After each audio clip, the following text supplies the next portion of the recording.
Mateus, capítulo 4, versos 23 a 25.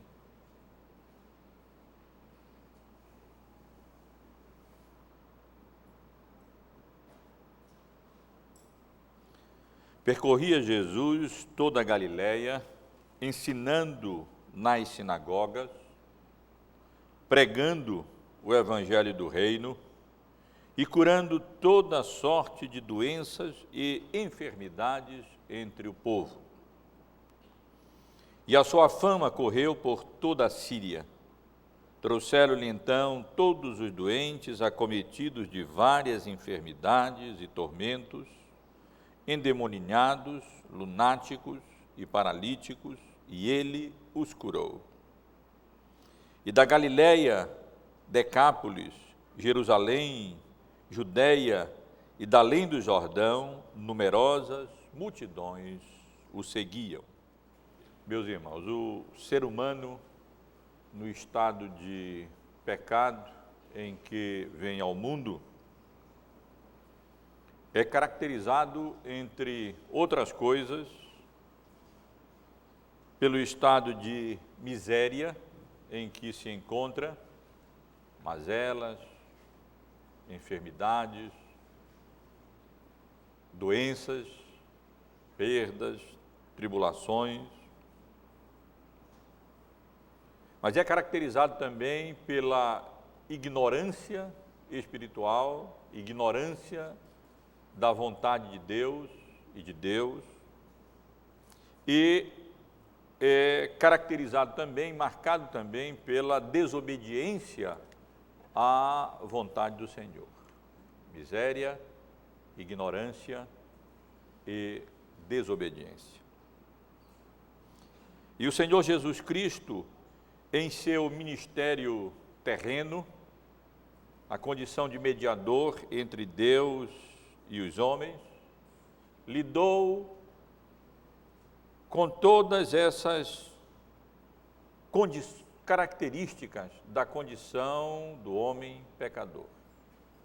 Lidou com a miséria, lidou com a ignorância espiritual e lidou com a desobediência a Deus, com o pecado.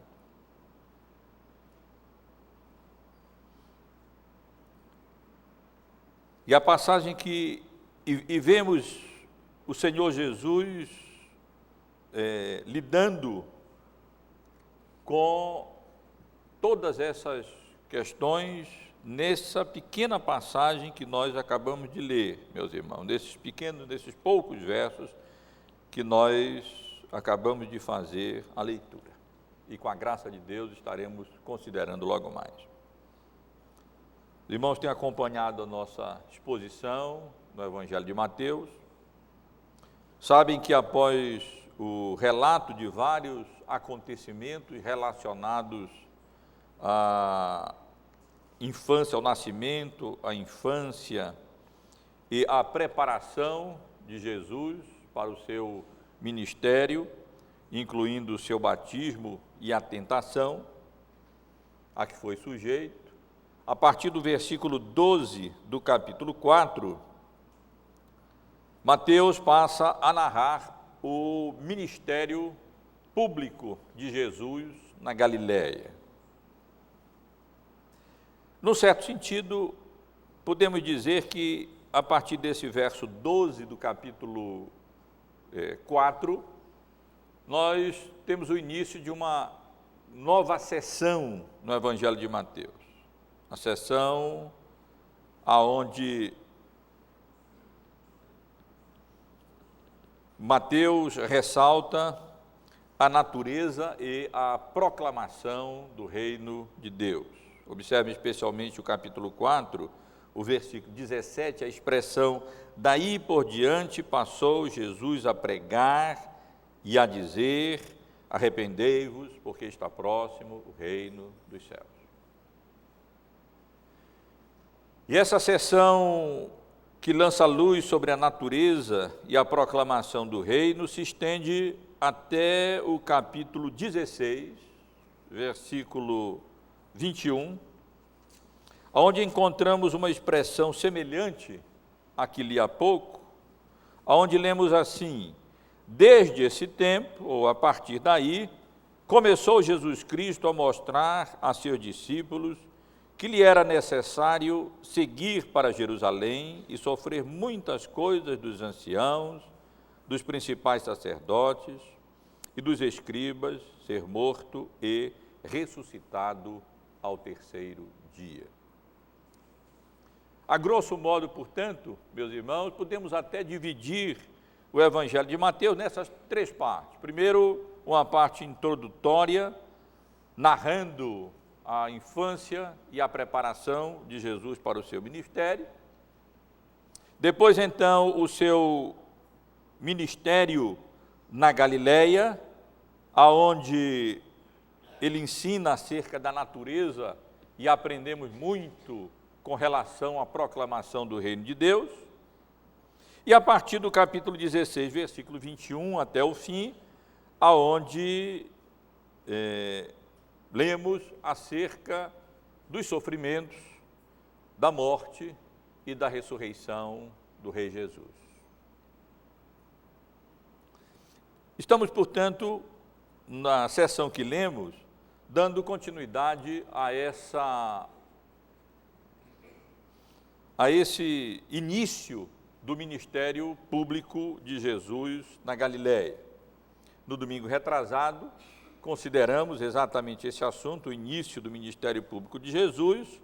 Vemos aqui nos versículos 12 até o verso 16, quando Jesus vai para a Galileia, passa a morar em Cafarnaum, e daí em diante, como li há pouco, começa a pregar e a dizer: arrependei-vos, porque está próximo o reino dos céus.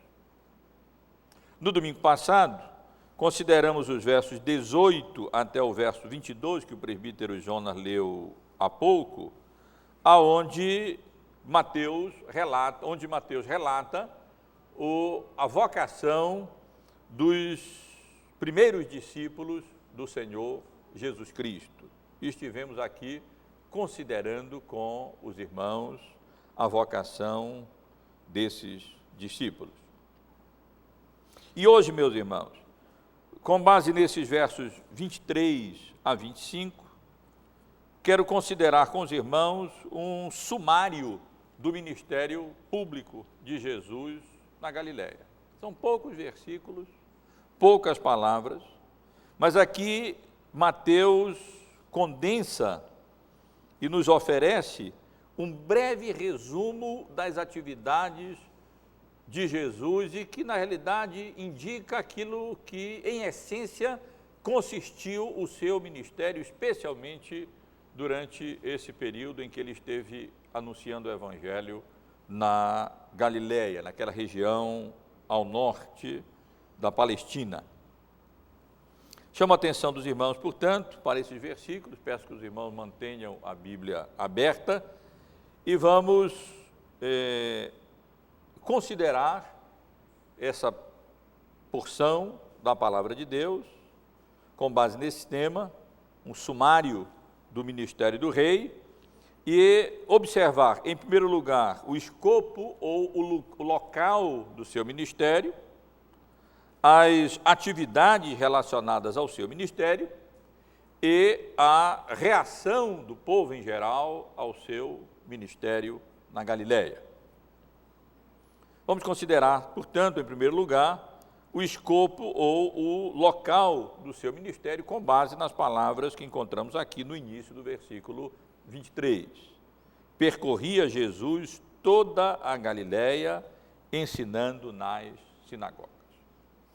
E observem, meus irmãos, que o ministério de Jesus na Galileia não foi um ministério localizado. O Senhor Jesus não era um pastor de uma congregação.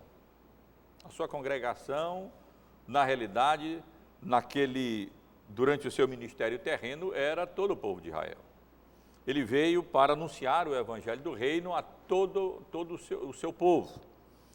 E, portanto, o seu ministério não se confinou a uma congregação e não se confinou sequer à cidade de Cafarnaum, aonde ele passou a residir.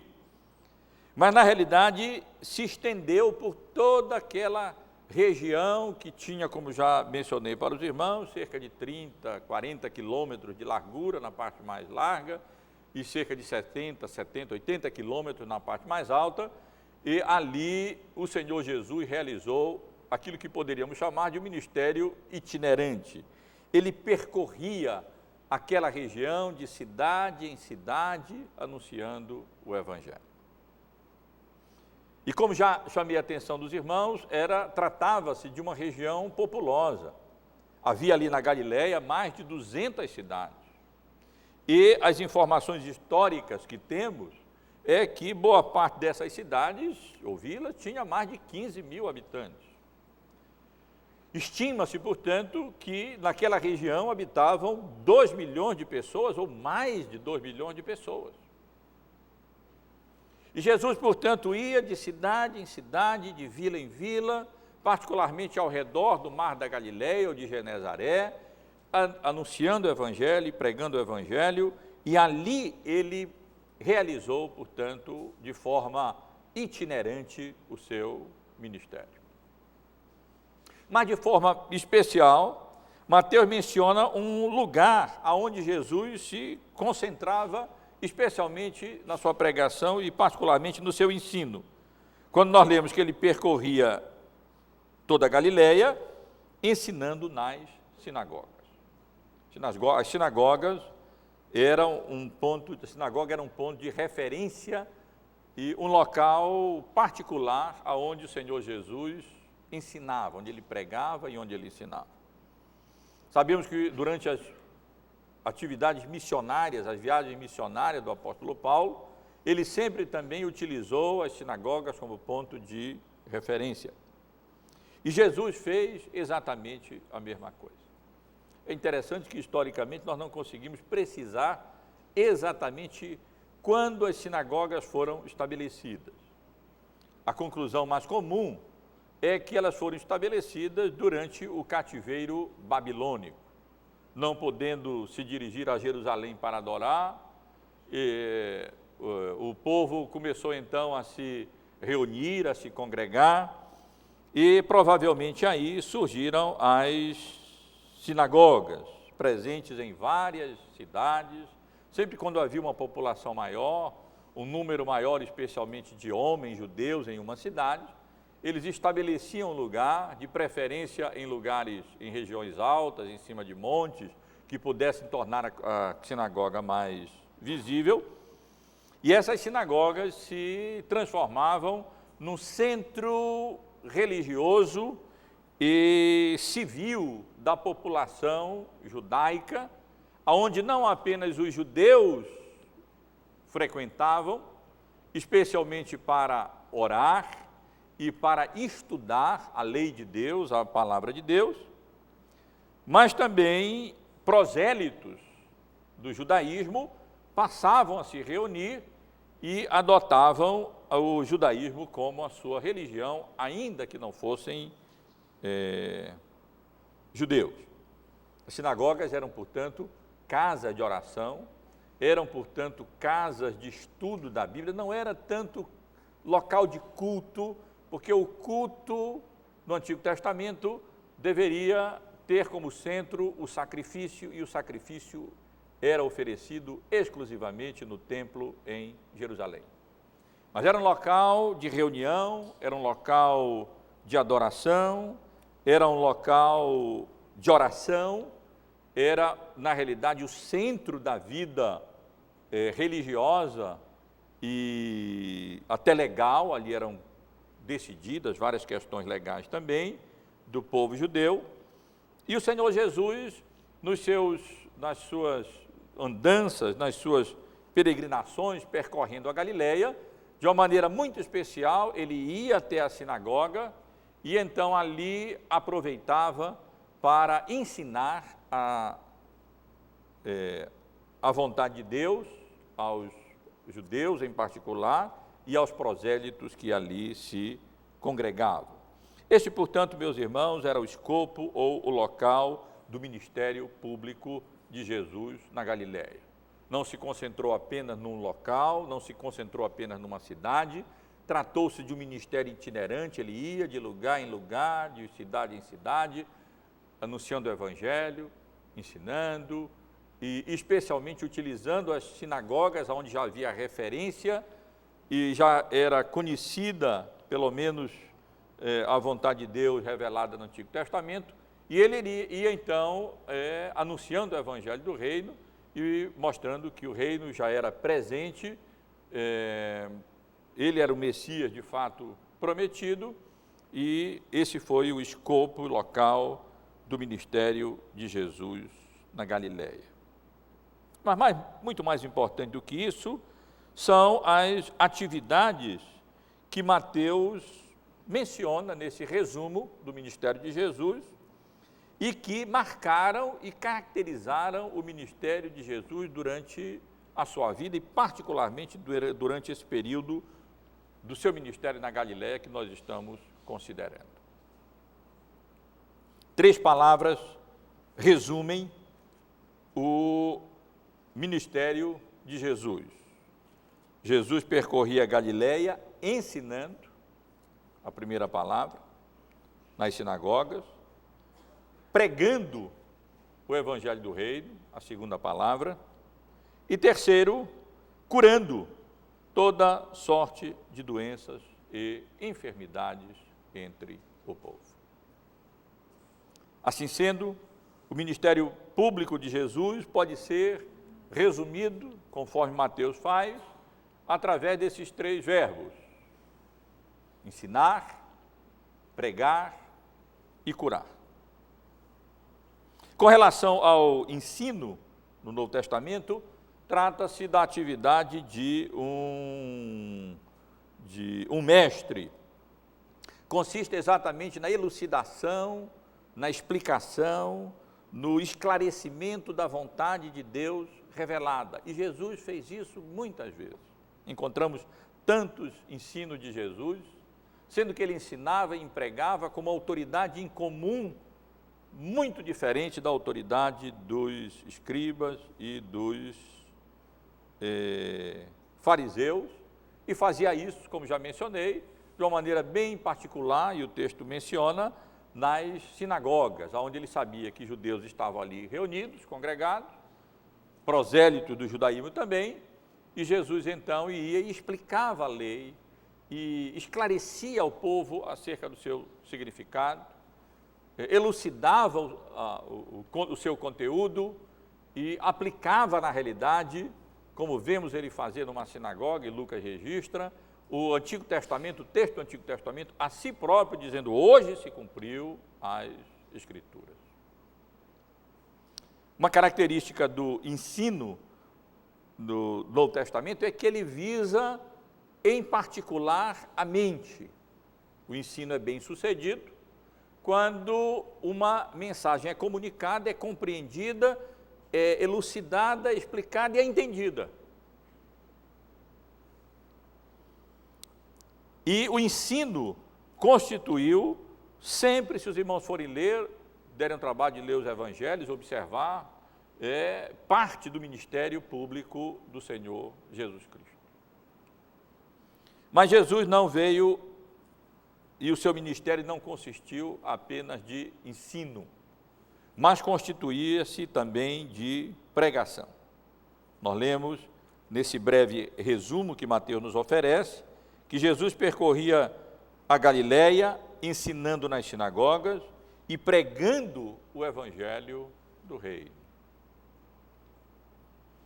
E quando nós lemos que Jesus ia não apenas ensinando, mas ia pregando o evangelho do reino, Mateus utiliza uma palavra certamente conhecida nossa, que é um termo técnico no grego para pregar, querisso, e que transmite a ideia da atividade, da função de um arauto, daquela pessoa comissionada que se levanta e então proclama e declara a vontade de Deus, e as pessoas fazem a vontade do seu soberano, seja lá quem fosse, do rei, de uma autoridade civil, e então as pessoas deveriam dar ouvido àquilo que estava sendo anunciado, àquilo que estava sendo declarado. pregação no Novo Testamento pode ser definida como a proclamação verbal, pública, solene e autoritativa por uma pessoa comissionada, anunciando a palavra de Deus, exatamente com o propósito de converter os incrédulos, de edificar a igreja, isso tudo com vistas à promoção do reino, da honra, do louvor e da glória de Deus neste mundo. Uma distinção entre ensino e pregação é que, enquanto o ensino, como eu mencionei há pouco, ele tem como objetivo principal a comunicação de informações, a instrução, a compreensão, o entendimento de algumas verdades, a pregação não se resume a isso. Ela inclui ensino, mas ela vai além. Ela visa comunicar verdades, ela se constitui de uma proclamação, de um anúncio em que aquele que proclama faz isso como um testemunho, porque ele está envolvido com essa mensagem, mas a pregação tem como objetivo mais do que a instrução através da mente, mas tem como objetivo alcançar a vontade e alcançar o coração. Evidentemente que faz isso por meio da mente, por meio do intelecto, mas a pregação sempre tem esse caráter exortativo, sempre inclui admoestação, exortação, encorajamento, conforto, convencimento. O ensino é bem-sucedido quando os ouvintes entendem, de fato, aquilo que se quer dizer, aquilo que foi revelado e o seu significado. Mas a pregação só é bem-sucedida quando os ouvintes fazem alguma coisa e respondem positivamente em termos de obediência e submissão à vontade de Deus. E Jesus, no seu ministério, ele ia exatamente não apenas ensinando para tratar da ignorância espiritual do povo, mas ele ia também pregando, exatamente para tratar da desobediência e da obstinação do pecado, com o propósito de conduzir o povo à obediência à vontade revelada de Deus. E em particular, meus irmãos, o que Jesus pregava podia ser resumido nas palavras que Mateus utiliza aqui, pregando o evangelho do reino, anunciando a boa nova da salvação em Cristo Jesus, proclamando que as promessas de Deus no Antigo Testamento agora estavam se cumprindo, que o reino esperado agora estava se transformando em realidade com o nascimento de Jesus e com o seu ministério, e que esse reino encerrava, a presença do reino encerrava em uma série de implicações, arrependimento por um lado, mas também especialmente a boa nova de salvação que Jesus estava oferecendo para todos quantos, arrependidos dos seus pecados, se confiassem a Ele como o Messias prometido, como Emanuel, o Deus conosco, como Jesus, o Salvador do seu povo, para que fossem então não apenas libertados da ignorância espiritual em que se encontravam, mas fossem libertados da desobediência e conduzidos à obediência da fé e se confiassem e o reconhecessem como Salvador e se confiassem a Ele, de fato, como única esperança e como o único Salvador, o Rei do reino prometido, que agora estava se concretizando, que agora estava se realizando. Mas, meus irmãos, além disso, isto é, além do ensino para lidar com a ignorância espiritual e da pregação para lidar com a desobediência e o pecado, O Senhor Jesus, o ministério de Jesus incluía também muitas curas. Nós lemos que ele percorria a Galiléia, não apenas ensinando nas sinagogas e pregando o evangelho do reino, mas curando toda sorte de doenças e de enfermidades entre o povo. As curas eram também, estavam sempre presentes no ministério do Senhor Jesus Cristo. E ele ia curando, como lemos aqui, todo tipo de enfermidade, toda sorte de enfermidades, a fonte, a ênfase é essa, talvez doenças e enfermidades aqui se refira mais a doenças em si e a sintomas das doenças e dessas patologias, não é, que as pessoas, de fato, enfrentavam.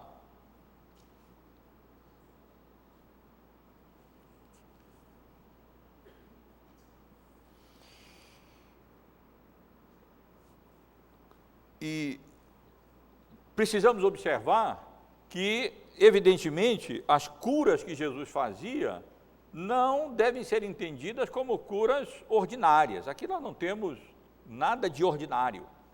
O que temos aqui são curas absolutamente extraordinárias. Nós temos relatos de milagres. Paralíticos andavam, cegos, com a palavra de Cristo, passavam a ver.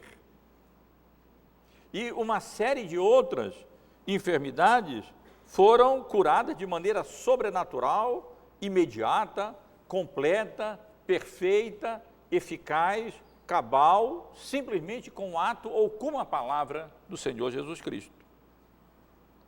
Porque essas curas eram, na realidade, milagres realizados pelo Senhor Jesus Cristo. Mas sempre que consideramos as curas que Jesus realizou, devemos ter em mente o objetivo, o propósito dessas curas. E podemos dizer que elas têm basicamente, ou manifestam basicamente, 3 significados. Primeiro, as curas que o Senhor Jesus realizou manifestam a sua misericórdia para com a condição de miséria em que o ser humano se encontra nessa vida. É manifestação da sua compaixão para com esse estado de miséria em que a raça humana se encontra, exatamente como consequência da queda e como consequência do pecado. Jesus não podia deixar de se condoer e ser compassivo para com aqueles que sofriam e que se encontravam nesse estado de miséria que, como iniciei, caracteriza a condição do ser humano, da raça humana caída. Mas as curas que Jesus realizou não são apenas manifestações da sua compaixão e da sua misericórdia para com o estado de miséria em que o ser humano se encontra. Elas são mais do que isso. Elas são evidências da sua divindade, elas são evidências de que Jesus era o Messias prometido, elas são evidências de que finalmente o reino de Deus anunciado no Antigo Testamento era chegado.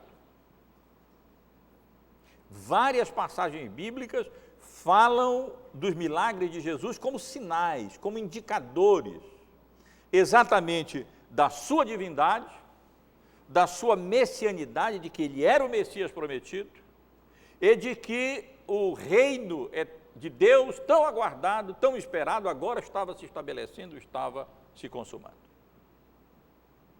Eu desejo ler apenas 3 passagens com os irmãos para que essas verdades possam ficar mais claras para todos nós. Uma das passagens encontra-se aqui mesmo no Evangelho de Mateus, no capítulo 11, nos versos 2 ao verso 5. Mateus 11, versos 2 a 5. Nesses versículos nós lemos que quando João se encontrava encarcerado, ouviu falar das obras do Senhor Jesus Cristo e mandou por seus discípulos perguntar-lhes: naquele momento de dúvida que até João Batista passou: és tu aquele que estava para vir, ou havemos de esperar outro? E Jesus, respondendo, disse-lhes: ide e anunciai a João o que estáis ouvindo e vendo. Os cegos veem, os coxos andam, os leprosos são purificados, os surdos ouvem, os mortos são ressuscitados, e aos pobres está sendo pregado o Evangelho. Os irmãos percebem? És tu mesmo aquele que havia de vir? És tu mesmo o ser divino que deveria vir ao mundo? És tu mesmo, João, ali na prisão, o Messias prometido? E Jesus, então, aponta para os milagres que ele realizou como sendo sinais de que, de fato, era ele mesmo. Porque esses sinais, esses milagres, essas curas atestavam a sua divindade e que ele era, de fato, o Messias aguardado, como o Antigo Testamento indicava que esses milagres, esses portentos aconteceriam e acompanhariam a primeira vinda de Jesus, do Rei. Outra passagem bíblica significativa, meus irmãos e irmãs, e que lança luz sobre os propósitos dos milagres realizados por Jesus, encontra-se no Evangelho de João. No capítulo 20 do Evangelho de João, uma passagem conhecida, os dois últimos versos, 30 e 31. Desses versos, João afirma, 20, versos 30 e 31, que na realidade Jesus havia feito diante dos discípulos muitos outros milagres, muitas outras curas, muitos outros sinais que ele não havia registrado, mas que aqueles que ele havia registrado no seu livro foram registrados para que creiais que Jesus é o Cristo, o Filho de Deus, e para que, crendo, tenhais vida em seu nome.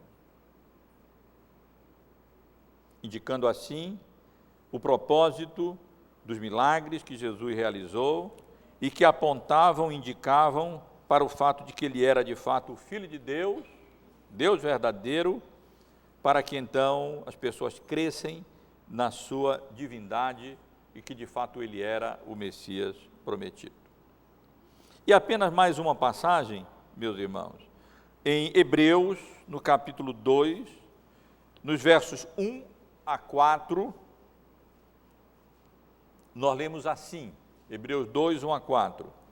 Por esta razão importa que nos apeguemos com mais firmeza às verdades ouvidas, para que delas jamais nos desviemos. Se, pois, se tornou firme a palavra falada por meio de anjos, e toda transgressão ou desobediência recebeu justo castigo, como escaparemos nós se negligenciarmos tão grande salvação, a qual, tendo sido anunciada inicialmente pelo Senhor, foi-nos depois confirmada pelos que a ouviram, e observe especialmente o verso 4, dando Deus testemunho, juntamente com os que ouviram, mas por sinais, prodígios e vários milagres, e por distribuição do Espírito Santo segundo a sua vontade. Passagens como essas e várias outras indicam que os milagres que Jesus realizou, as curas que ele realizou, eram não apenas manifestações da sua misericórdia, da sua compaixão para com a miséria em que a raça humana caída se encontra, o estado de miséria, mas era também uma indicação da sua, ou evidência da sua divindade, evidência da sua messianidade e evidência de que o reino anunciado, prometido e aguardado agora estava se cumprindo através da sua pregação, através do seu ensino e através das curas, dos milagres, dos sinais, eventos extraordinários, portentos que ele realizava e que apontavam para o fato de que ele era Deus verdadeiro, era o Messias prometido e o seu reino estava agora sendo estabelecido, irrompendo nesse mundo.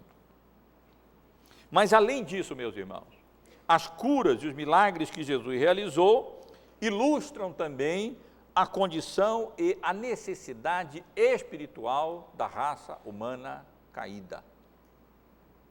Não há como deixar de perceber, à luz do ensino bíblico do Novo Testamento, que esses milagres todos apontavam exatamente para a condição, ilustram a condição e a necessidade espiritual do ser humano caído.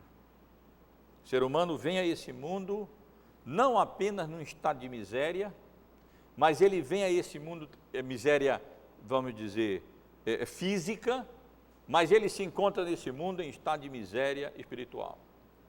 A descrição bíblica é que ele está morto nos seus delitos e pecados. É que ele é escravo do Deus deste século. É que ele tem uma grande enfermidade, uma natureza profundamente corrompida, destroçada por causa da queda. E que essa grande patologia espiritual do seu coração se manifesta através de vários sintomas pecaminosos. E que o ser humano, por si próprio, não pode fazer nada que possa alterar essa condição espiritual, lastimável, de miséria espiritual também, em que ele se encontra. E assim como um paralítico não podia ser curado, e ninguém poderia curá-lo, assim como cegos não podiam se curar e não podiam ser curados,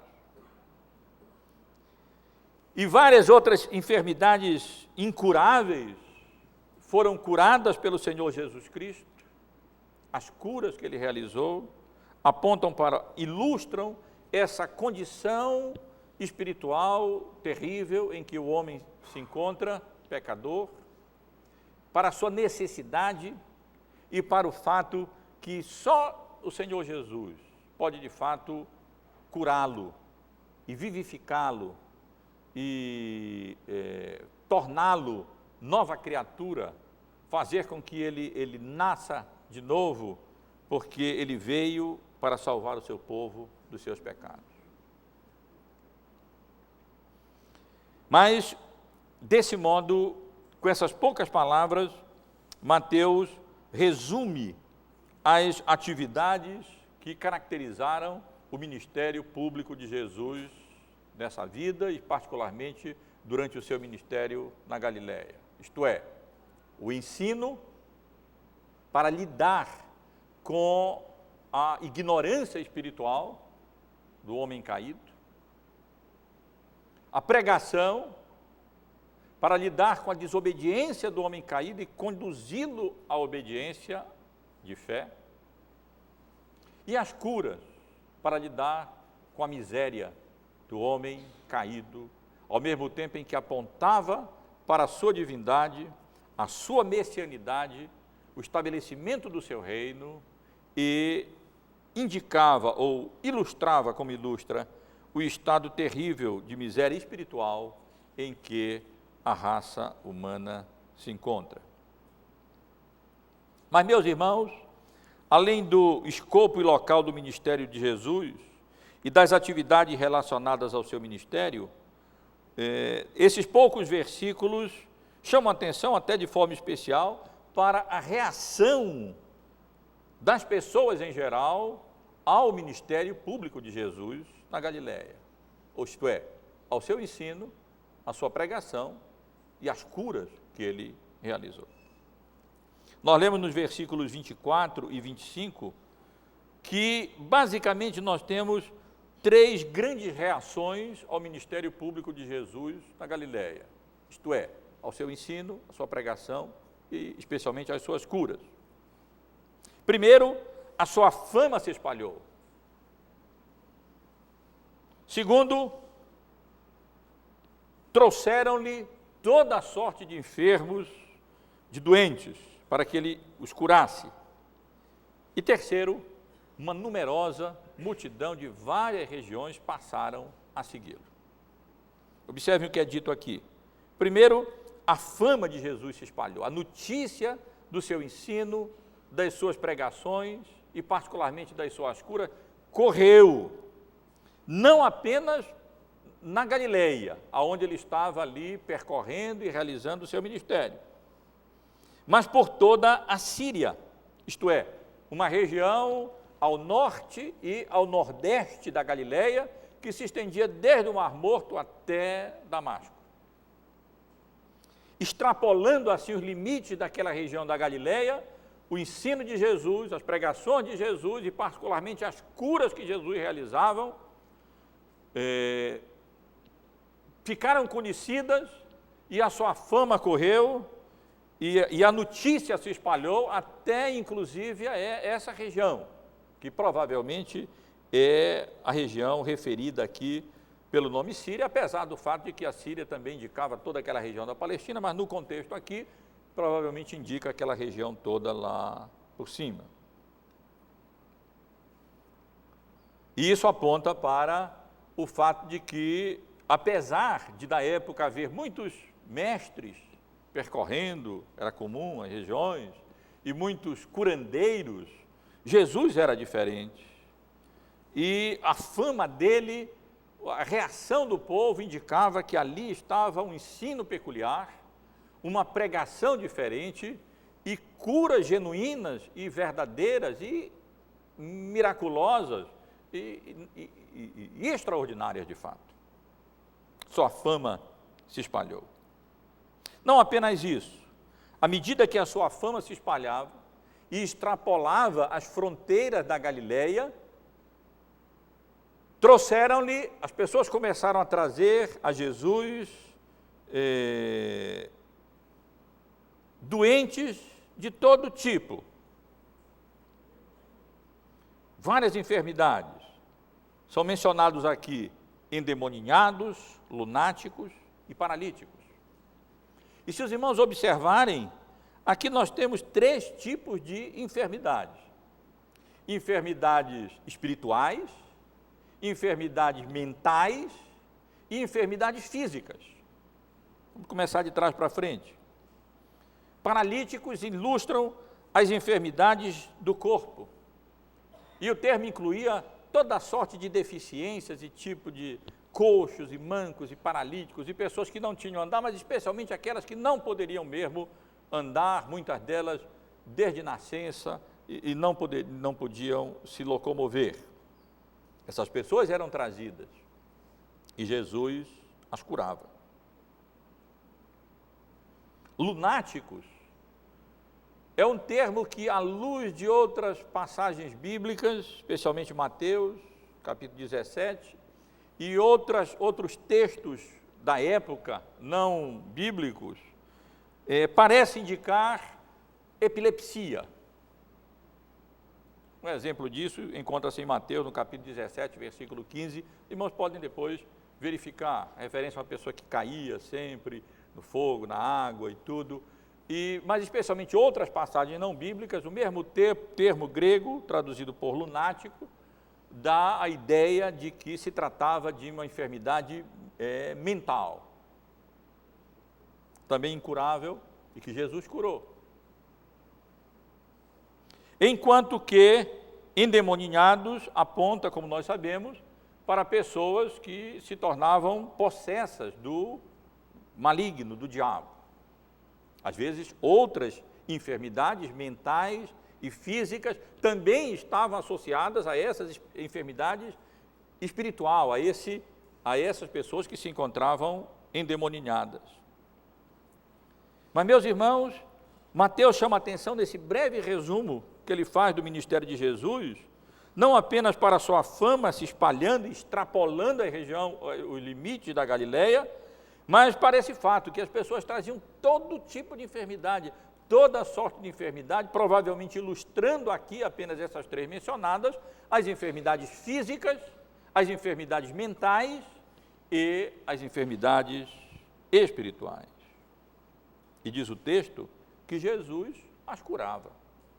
Como eu disse, não apenas com manifestação da sua compaixão, da sua misericórdia, mas também como sinal da sua divindade, como sinal de que ele era o Messias prometido e como sinal de que o reino de Deus estava se estabelecendo, irrompendo nesse mundo. E ainda como indicação ou como ilustração da condição espiritual terrível em que o ser humano se encontra. Mas ainda com relação à reação ao seu ministério, nós lemos finalmente no versículo 25, que numerosas multidões passaram a seguir o Senhor Jesus. Pelo menos alguns certamente por causa do seu ensino, outros por causa da sua pregação, provavelmente a maioria por causa das curas que ele realizava, mas o fato é que Mateus ressalta que numerosas multidões passaram a seguir o Senhor Jesus. Fossem da Galileia, região onde ele estava ali realizando o seu ministério, fossem de Decápolis, uma confederação de 10 cidades, entre Samaria e Galileia, fosse daquela região mais central, no centro do judaísmo tradicional, lá embaixo, Jerusalém e Judeia, onde Jerusalém estava localizado, fosse mesmo até do lado oriental do Jordão, da região conhecida como a Pérea, de todas essas regiões, pessoas vinham e então passavam a seguir a Jesus, e multidões passaram a seguir Jesus, como reação ao seu ministério terreno, isto é, seu ensino, sua pregação e suas curas. A maneira como ele lidou com a ignorância espiritual, com o pecado humano e com a desobediência humana e com a miséria humana durante o seu ministério aqui nessa vida. É apenas um resumo, meus irmãos. Se Deus permitir, a partir da semana que vem, nós começaremos a estudar essa porção magnífica do Evangelho de Mateus, a partir do capítulo 5, conhecida como Sermão do Monte. Encontraremos depois várias das curas mencionadas aqui, espirituais, mentais e físicas. E teremos a oportunidade de estudar mais detidamente essas atividades de Jesus, fosse do ensino, fosse na pregação, fosse através das curas que ele realizou, porque, como tenho chamado a atenção dos irmãos há pouco, essa seção do capítulo 4, verso 12 até o capítulo 16, se concentra exatamente em elucidar, em esclarecer a natureza do reino de Deus e a proclamação do reino de Deus. Mas eu quero apenas concluir essa pequena exposição, desse resumo que Mateus nos oferece do ministério do rei, extraindo daqui 3 lições para nós. Uma lição para nós, ministros do Evangelho, uma lição para os membros da igreja em geral, e uma outra lição para pessoas que ainda não foram alcançadas pela misericórdia e pela graça de Deus em Cristo, não são regeneradas, não foram feitas ainda novas criaturas. Penso que esse texto tem lição para todos nós, para os ministros do Evangelho. Temos aqui mais uma vez um alerta com relação à importância da pregação e do ensino da palavra de Deus.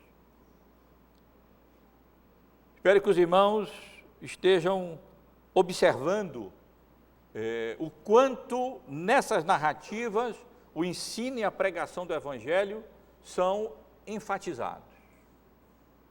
Os irmãos estão com a Bíblia aberta e, na realidade, como indiquei há pouco, a partir do capítulo 4, verso 12, começa essa nova sessão, e vejam que a pregação está sempre presente.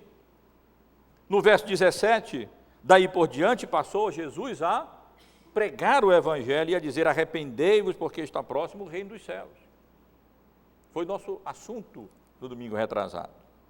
No domingo passado, estudamos a vocação dos discípulos. E Jesus os vocacionou para quê? Eles eram pescadores, mas foram chamados para ser pescadores de homens. E eles pescavam homens não com redes, pescavam homens com a pregação e com o ensino da palavra de Deus. Eles tiveram que aprender a manusear essa nova rede, a manusear bem a palavra da verdade, o ensino e a pregação do Evangelho, que é o instrumento que Deus utiliza para a conversão de pecadores. E mais uma vez nessa passagem, meus irmãos, somos alertados com relação à importância do ensino e da pregação, que constituíam atividades fundamentais e essenciais do ministério público do Senhor Jesus, dos apóstolos, e devem constituir-se nas atividades fundamentais e essenciais de todos aqueles que são chamados para serem ministros da palavra de Deus, ministros do Evangelho. Devemos, como ministros do Evangelho, nos consagrar à oração e ao ministério da palavra. Não é razoável abandonarmos aquilo que é a essência da nossa vocação para nos consagrarmos a outras atividades e negligenciarmos aquilo que deve ser a essência das nossas atividades, da nossa vocação. Isto é, a oração, o estudo da Bíblia, o ensino, a pregação do Evangelho, com vistas a lidar com a ignorância espiritual e, ao mesmo tempo, lidar com a desobediência e a obstinação do pecado, conduzindo as pessoas à fé em Cristo e à obediência de fé. Mas nós não temos aqui apenas uma lição para ministros da palavra. Nós temos aqui, meus irmãos, também uma lição ou uma admoestação para a congregação, para os crentes. Eu chamo a atenção dos irmãos, após essa pequena exposição, para o fato de que as pessoas, em geral, traziam os doentes a Cristo.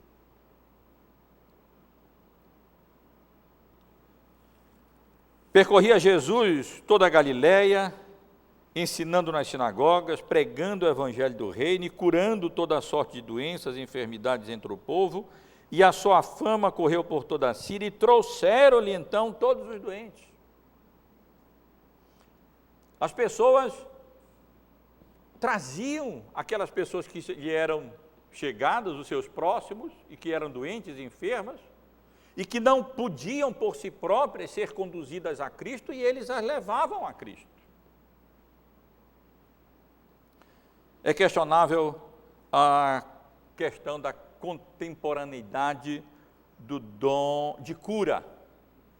Alguns movimentos, algumas igrejas entendem que ainda hoje há pessoas que têm o dom de cura. Nós não pensamos assim. Jesus continua, evidentemente, tendo todo o poder para curar, de acordo com a sua vontade soberana. E cabe a nós orar que Deus seja misericordioso e gracioso para com os enfermos.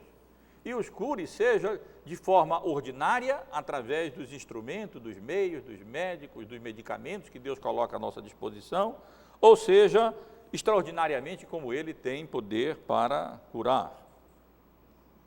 Mas a realidade é que a criação continua a gemer e a experimentar angústia por causa do pecado, e continuará a experimentar até o retorno do Senhor Jesus em glória, ou até a nossa ida para a glória.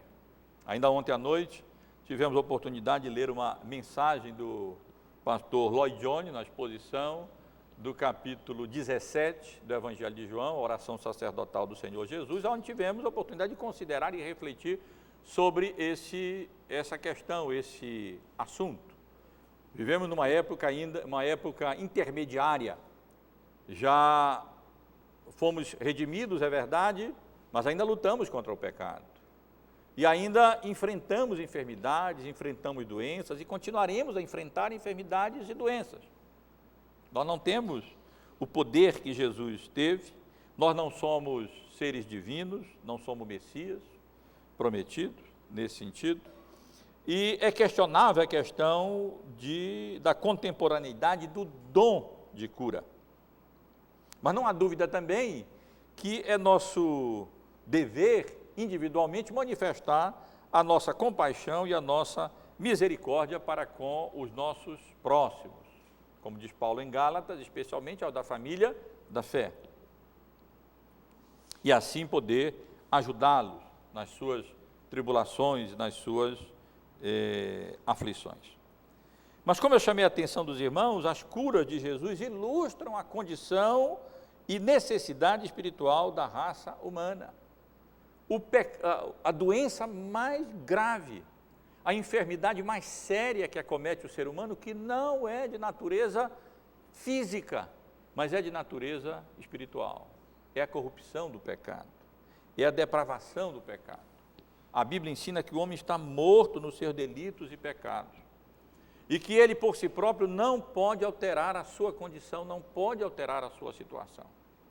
E na realidade ninguém mais pode curá-lo da sua enfermidade espiritual.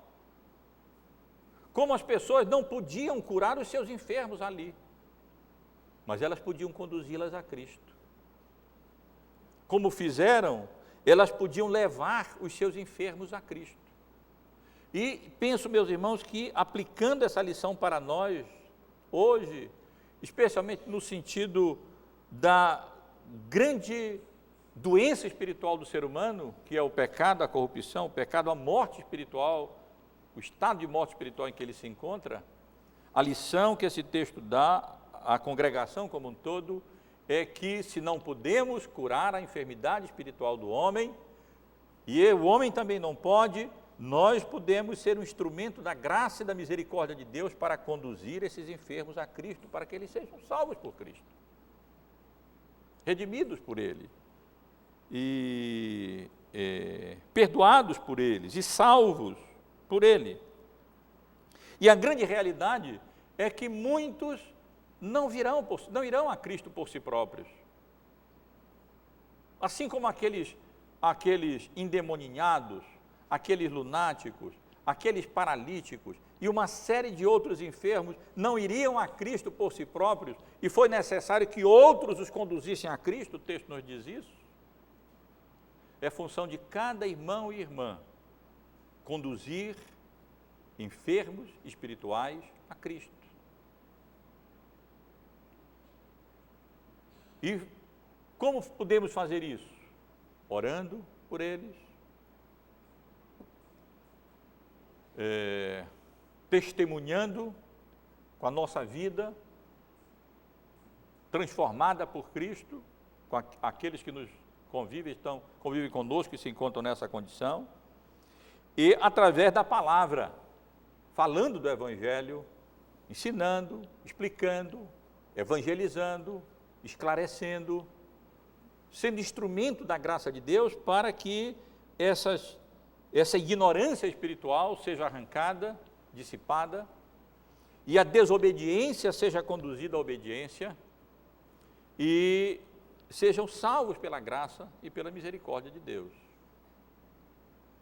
Isso nós podemos fazer, cada irmão e irmã pode fazer, orando por aqueles que sabem que Deus colocou como próximo, espiritual, e que estão mortos nos seus delitos e pecados, sempre por eles, intercedendo por eles, dando bom testemunho para eles com a sua vida, e com a sua palavra fornecendo a razão da esperança que é em nós, e nas oportunidades que Deus dá, comunicando o Evangelho da graça salvadora de Deus em Cristo, ensinando nas oportunidades que Deus dá, comunicando o Evangelho do Reino, e que não há outra esperança de salvação a não ser em Cristo Jesus, o nosso único, bendito e suficiente Salvador.